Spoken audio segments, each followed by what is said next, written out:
Have you ever wondered what it truly means to love or hate someone? John does not leave us in any gray area. He makes it clear that love and hate are not feelings, they are directions of the heart.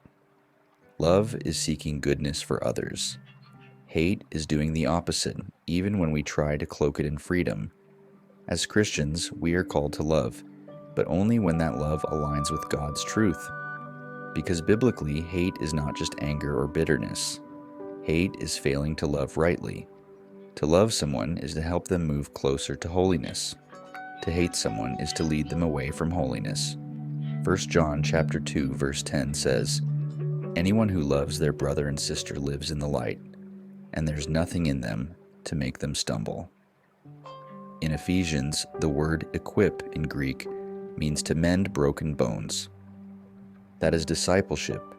To love someone biblically is to help them heal, to restore what sin has broken. But here's the danger. We live in a time where love has been redefined. We have replaced truth with affirmation. We have replaced clarity with harmony. We have replaced conviction with compromise. Let's break this down. Number 1, we value affirmation over truth. 1 John chapter 2 verses 3 and 4 contrast truth with false affirmation. Augustine once said, "Where I found truth, I found God, because He is truth."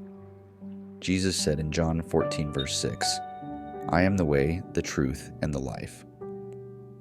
When we elevate affirmation of feelings over the truth of God's Word, we enter self-deception and spiritual bankruptcy. 1 Corinthians chapter 5 shows us what happens when a church stops standing on truth. Paul says, "Remove the evil person from among you."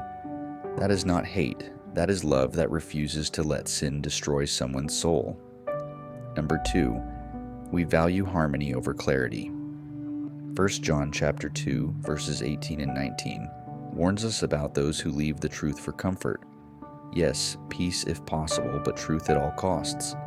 You cannot win people to Jesus through harmony if you are not clear about what sin is. Number 3, we value compromise over conviction. 1 John chapter 2 verse 15 says, "Do not love the world or anything in the world." Compromise with the world's values is the opposite of conviction rooted in God's Word. Christ does not want part of your life. He asks for all of it. In Matthew 16 verse 24, Jesus says, "If anyone would come after me, let him deny himself, take up his cross, and follow me." Mixture is not an option.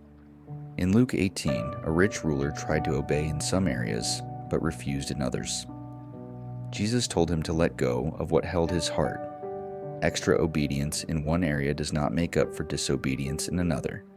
The safest road to hell is the gradual one, the one paved with compromise. The way to Jesus is narrow, but it is worth everything. So how do we truly love our brothers and sisters? 1 Corinthians 13 tells us, "Love is patient and kind.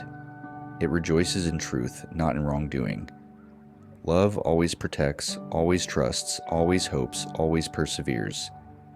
That is what biblical love looks like. Not the world's version, not comfort, not compromise, but truth that leads to holiness.